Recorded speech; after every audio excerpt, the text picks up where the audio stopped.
Hello, everyone. Today is another topic on. Yesterday we talked about mappings, and something I've realized, after I finished the video, I went on and tried to do some. I did like to dive in more into it and give it a better understanding. And something I've realized is that the book is good for those who know the terms and know about the topic, but it might be complicated for those that have no clue what's going on. Like in my case, I have absolutely no idea what mapping is, and that is why, and that's why I mean it was a bit confusing at first. But now it's kind of it's all clear to me. So what I've done was I went through different resources and try to understand what's this all about. And you see there are two terms of mapping or function. So the use of these terms is basically interchangeable in some sense, but it's not exactly the case. So after going through different literature and different notes and different references, one thing was clear to me is that mapping is not really a function, but function is all clear to me. Now, for us to really understand, let's go back to our old uh, good maths is fun. So I was going through the different information stated here, and this is more like a revision of me again, because I've already went through this earlier today, and I mean yesterday, and because honestly, I have no clue what this meant. I mean, I could understand what it was, and I think I've explained it using graphs here that you have a domain and you have a range. The range is the fx and the domain is x. And we went on about the exercises and try to do some displacement. A set of numbers in a given area would form some sort of geometry of some kind. But anyways, let's stick to mapping today. And I think it's very important subject because it's the core of many other subjects to come. Anyway, domains and functions. Well, you see, so you have a range of possibilities here, which are the x's, and then we have some sort of outcome. That's this is the result of some of x being supplied to a function. So if you supply x to a given function, it would result in the result would be basically the range. And say, for example, 1 over x, this is the function. This is the function that takes on x. So x is independent in this case, and the result is dependent on x. So 1 over x would give us a result. Say, for example, the result is denoted by y. So in this case, the range is y, and you can see that the function of x. So a function that takes in x as a parameter, and the result of which is the range. So as you can see, this is a function. Now, what entitles a function to be called a function is what's really interesting.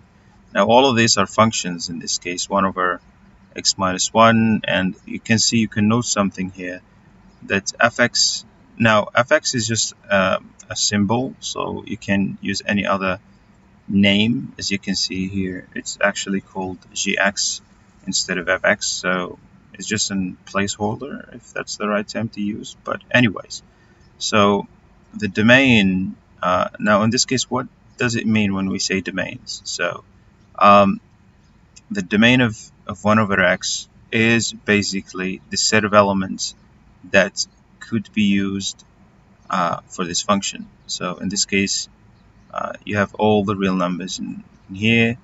However, x should not be 0, because if you have 1 over 0, it's division by 0, and it's undefined.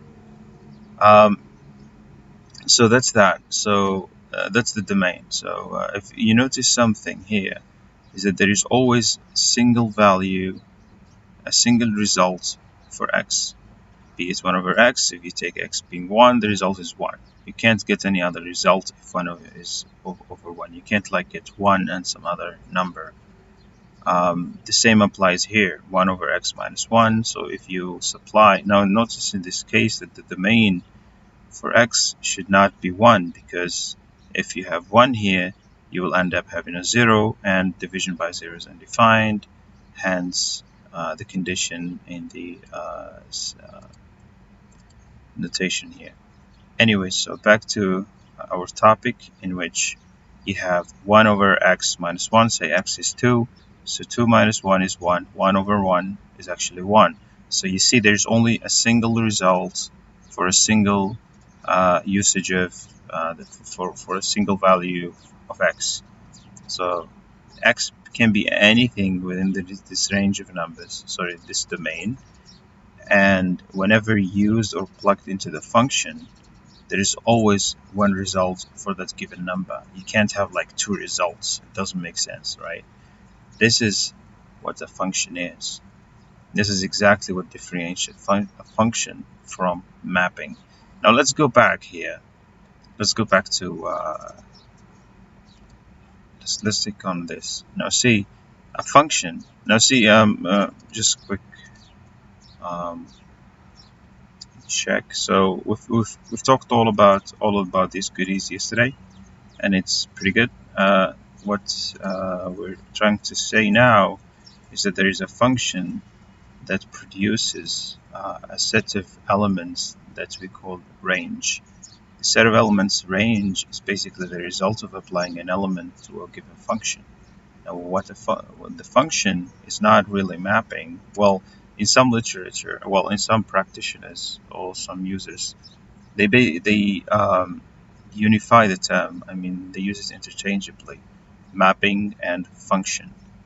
However, based on, again, on what I've read, it's not really the same. So let's go through what a function is. So in this case, it's saying that a function takes in an input and produces an output. And the list of outputs is what we call the range. And the input is what we call the domain. So there is always this, so whenever you have an input and an output, there is this kind of relationship that takes you from the input to the output. Say, for example, the input is 0 and the output is 0. The input is 1, the output is 2. Now, in this case, the relationship could be anything. I mean, it could also be, I don't know, now 1 plus 1 is equal 2, but the relationship is not true for 0 plus 2. 0 plus 2 is actually 2, so you will end up using another combination. 7 multiplied by 2 would yield 14, and hence this is the relationship. The relationship is multiplication by 2. That's in its simplest form. So though you can have different kinds of relationships, and that relationship is actually the function. And that's the general idea. So the f is the function, the symbol f, x is the input, and x2 is the output. So yeah, this is the function. So this is what the function does. This is the magic, and this is the input, and all of this together, the result of all of this is actually the output. Yeah. So, and again, x is just a placeholder, just like the f here, the symbol f. It's just like a common practice to use the letter f for function. So the x is actually a placeholder, and in this case it's an input. Okay, so on with the rest. Now in this case you can see that it has different functions, different symbols here. So these are just placeholders. It has nothing to do with anything else. However, you should keep things consistent. In this case, it's a function of q. So q is the input here, and this is the output. Yeah, and you can see it being bolded here, like the 2 is what's being given to the function. So that's still being replaced in the appropriate placeholders, and that's the output right there. So, and at times it's very important that this is not the actual name. So you will be just promoted with this directly. So you'll be promoted with this and the output. So sometimes a function has no name, and we see something like this: y equals x2. So there is no f of x here. So it's direct. Instead of you saying f of x, you're just saying it's a y. And that's exactly, but that doesn't change anything. It doesn't change the fact that you have you have a relationship here, which is the x to the power 2, and the result is the output, and then you have an input, which is the range of x's that you might be getting. So there is an input, there is a relationship, and there is an output, which is the y. Now, let's go on with the relationships here. At the top, we say the function was like a machine, but that doesn't function, so on. It doesn't actually destroy what we put into it. A function relates an input to an output, and this is actually an example. This tree grows 20 centimeters every year, so each year plus 20. So the relationship here is the height and the age. So height of the tree is related to its age during the function h. So h is the function, and it takes in parameter it takes in. The input is the age, and this is the output. The function, the relationship is multiplication by 20, and that's the output. And there you can form a table of values. What types of things do functions process? So you have numbers and codes, whatever it is. Numbers seem an obvious answer, but which numbers? For example, a tree height function makes no sense for an age less than 0, of course. It could be letters, A, B, codes, whatever it is, or stronger things. So we need something more powerful, and this is where the sets come in. You see, this is quite interesting because it's not necessarily bound to numbers. So you could have sets as inputs to a given function. So this would basically, so what we're doing now is just we're trying to generalize the definitions we've been covering so far. So you will end up saying a function takes elements of sets, it could be anything, real numbers, prime numbers, rational numbers, and gives back elements of a set. So it's like you're moving from a set to another set, and it could even be the same sets, like for example, you have 1 over x, so you will end up having a fractional numbers. But I mean, if you have like x equals x plus 1, you basically end up having integers or real numbers, and so it's like a whole different set. And sometimes it could even mean this you're still in the same set.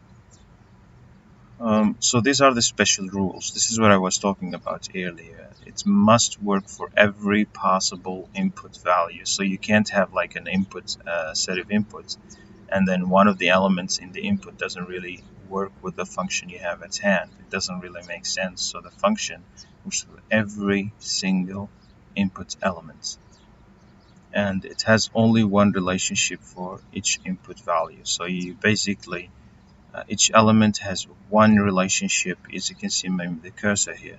So each element, so all the elements in the input are covered, and each element points to a single element in y. So there's only one value. As you can see, when you apply x to the function, you always end up having a single value. You can't have two values. Like you can't apply x 1 over x and then you have and then assume x is 1. You can't have any other number other than the 1, so 1 over 1 is 1, so you can't really have any other possibility here. So that's the case. So if the blue dot here, you can see that 2 dots here result in a single value in the same answer on y, that's fine. But you can't have a blue dot pointing to two different yellow dots in the y. So there we are. So you can't have a blue dot connected to two different dots here. So a single element of the input has only one output, and it doesn't have two different outputs, and all the elements in the input should have a value, should have a resulting value. Now in this case, this is not a function. As you can see here, this is not a function.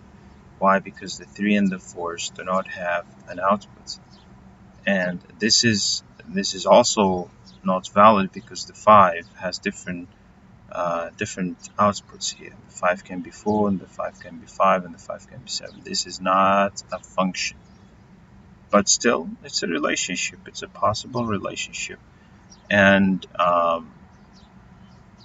but it's not a function because the terms to suffice a function are not delivered in this case. So yeah, so this is the vertical line test on a graph. The idea of a single value means that no vertical line ever crosses more than one value. So if you have a graph here, and if you draw a line, now it's a function. If the line crosses a single point, it doesn't cross more than a single point. So in this case, there are two crossings here. There are two crossings, so two values for the same vertical line, and this doesn't really work. If it crosses more than once, it's a valid curve, but it's not a function. The curve is still valid, but it's not a function. There are other topics also, injunctive, surjunctive, and bijective topics that we'll be covering later on. Don't let the terms scare you. It's quite, this is the thing with mathematics. You always end up having some weird terminologies hitting you, slapping you in the face. But let's not worry much, because anything can be understood and explained and whatever. There are enough resources for us to fully grasp the terminologies here, just like how the mapping is, just like what mapping is. Anyways, so, and then you have the results could be many. Now, there is the domain, the codomain, and the range. Let's quickly go back to this graph here. So you have a domain, and then you have the range. So the domain, the codomain, is basically the range. This can be seen as the range. And so the set X is called the domain. The set Y is called the codomain. And the set of elements that get pointed to in Y, the actual values produced by the function, is called the range. So Y could be a list of all possible outcomes, but not necessarily the output of the function. So in this case, that's the range, and the Y is actually the codomain. Okay, so many names. And there are different names for a function. It doesn't have to be precisely that. And the domain and the codomain and the range also have different terminologies. But either case, so whenever you don't have a function, you have a mapping, because there is an input and there is an output, and you are mapping an input to an output. So you're mapping S to T. That's what the book says. This is what the book says. You're mapping S to T. So S to T. That's called mapping, but not necessarily a function, though. Just remember that. Now, here are some common terms you should get familiar with. So the input, it could be, you see earlier we said independent variable. So the input is always independent because it doesn't depend on anything, while the output is a dependent variable. The input is a domain, and the output is a range. It is also called an image. If you see the textbook here, it actually says the image, and you can see it's called the image. So image points. In general, whenever a new mapping is given, we must check to see that it's well defined. Okay, so each point for f of x belongs to t is called the image. So the function, the range that belongs to t, is called the image, which is basically the range. The range, also called an image. Range elements, the value of function, the value of a function, and the arguments. Now, the arguments. Now, this should be added to the set of notes. I think I should add this to the notes. I mean, everything here is important, to be honest. So, let's finish this lesson first, and then decide what to do next. Now, you have different examples here. Now, this is the output, and the u is the input, and there's no function name here, so it really doesn't really matter. So 2u to the power of 3.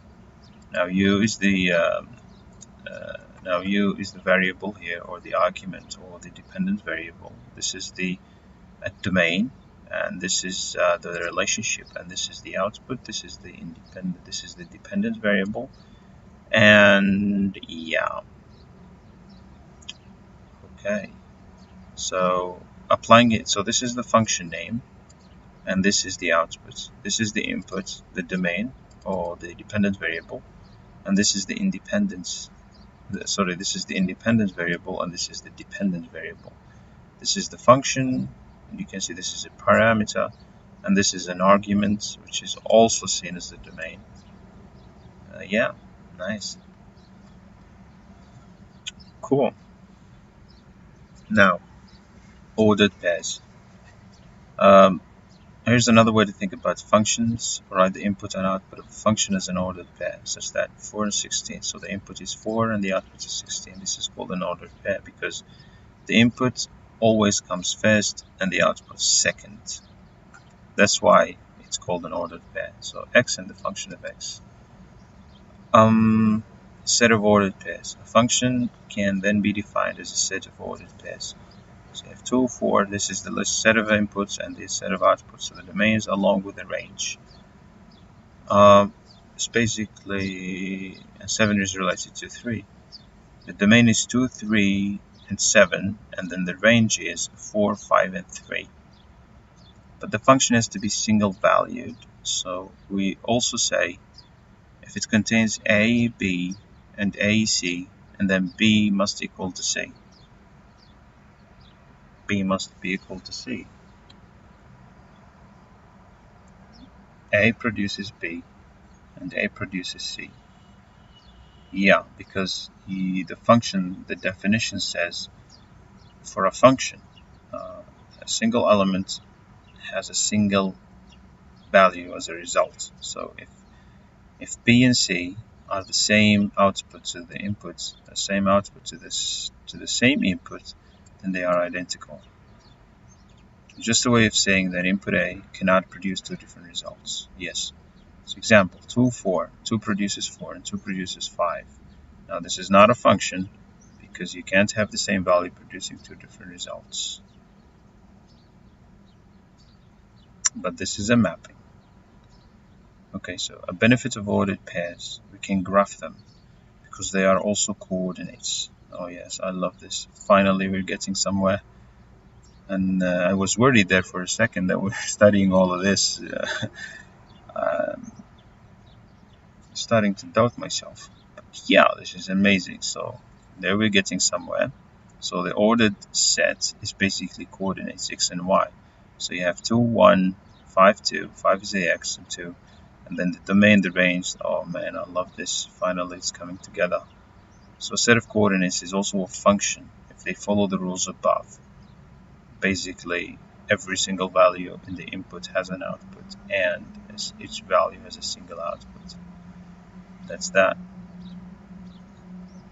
A function can be in pieces. We can create functions that behave differently depending on the input value. Fair enough. Example, a function with 2 pieces. When x is less, so you have basically 2 conditions. If x is less than 0, it gives 5. So you have basically a static line. If x is 0 or more, it gives you double the value. So as long as you have negative values, you'll always end up having a 5. So the output is always 5 for whatever the input is. And there we are. Notice that for the number 0, this is an empty circle, so the 0 is not really included, but it is included in the x equals 2, and the function x equals 2, and the range y changes then to an up, right arrow. Piecewise functions. We can take a look at this later. Now we have different tools here. Grapher can only handle explicit functions. The equation grapher can handle both types, but takes a little longer and sometimes gets it wrong. Alright, so the last topic to cover, which is the explicit and implicit. The terms explicit and implicit. Explicit is when the function shows us how to go directly from x to y, such as this case. We know x, we can find y. This is the classic y equals fx style that we often work with. Implicit is when it's not given directly, such as, oh yeah, now we have to find the y first. We know the x, how do we find the y? It may be hard or impossible to go directly from x to y in this case. This is implicit. or implied. In other words, shown indirectly. So implicit is not really direct, indirect, and then explicit is direct or direct. Not sure which is the right hand, but whatever. Let's take a look at these links here. Oh, nice. I like this. So you can zoom in, you can zoom out, and then let's have y equals 1. No, let's have y equals, yeah, so this is a straight line, assuming. So I think this is meant to be, oh, y1 and y2. Okay, so this is basically straight line. And what did it say here in the notes? Can only handle explicit functions. Okay, so points fit. So you have points, random points. What's going on with these points?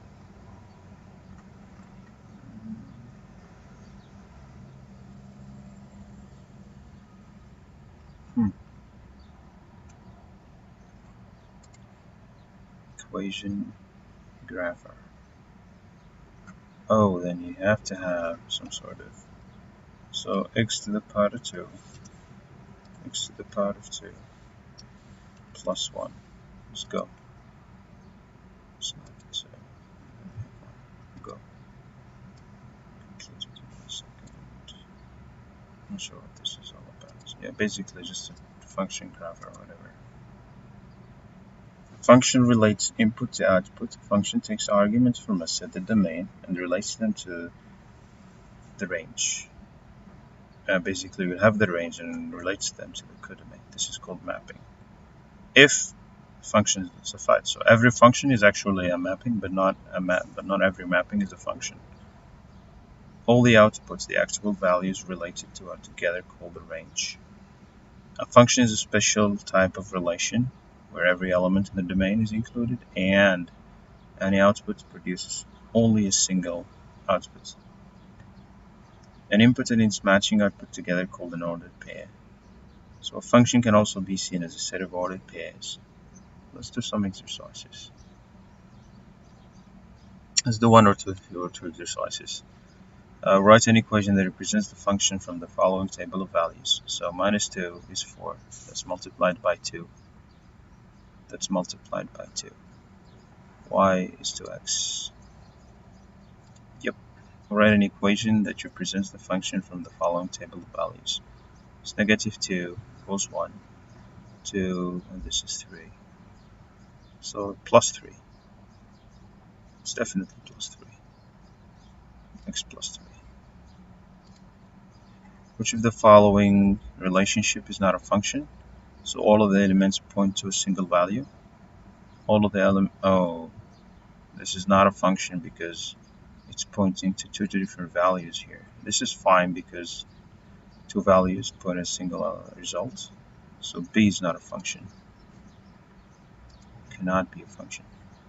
So we have this set here. F is a function of from A, okay, to the set of whole numbers as defined in the following table. So you have X and you have Y. And this is the A. We have the A. What is the domain of F? So the domain of F is not the set of integers. It's actually C. F is a function from A to the set of whole numbers as defined. So the whole numbers is Y. But our set, the domain of F is C. Okay, which one of these graphs do not illustrate a function? So we said that you can't have a line, can't have is not a function. You can't have a vertical line crossing at two similar points. So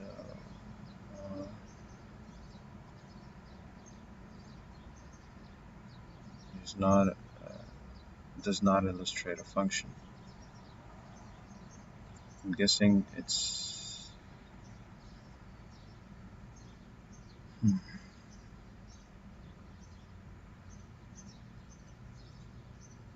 Now this is x is always fixed, so x equals multiple values. So you feed it x and you have multiple values. No, you have a single x, but it produces different values every time. So I'm saying it's C. And see, the points on the vertical line all have the same x coordinates. So one value of x is related to more than one value of y. C does not illustrate a function.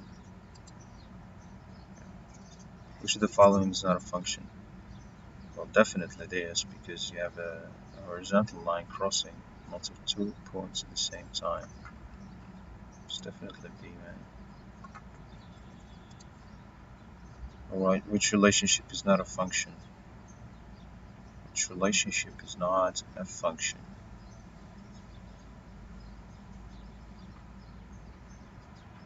Okay, so there's a function.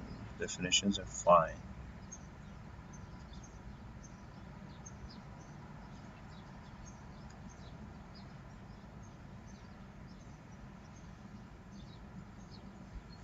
It's not a function.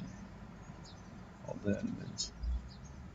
You could have one value, could have multiple values.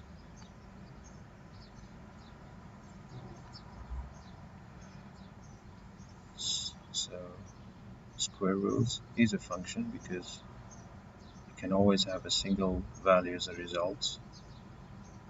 Now minus the square root of x, I'm not really sure about this. Alright, let's think. The square root of x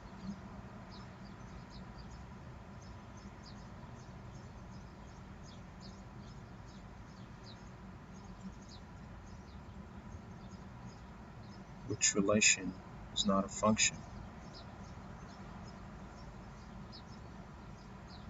Now,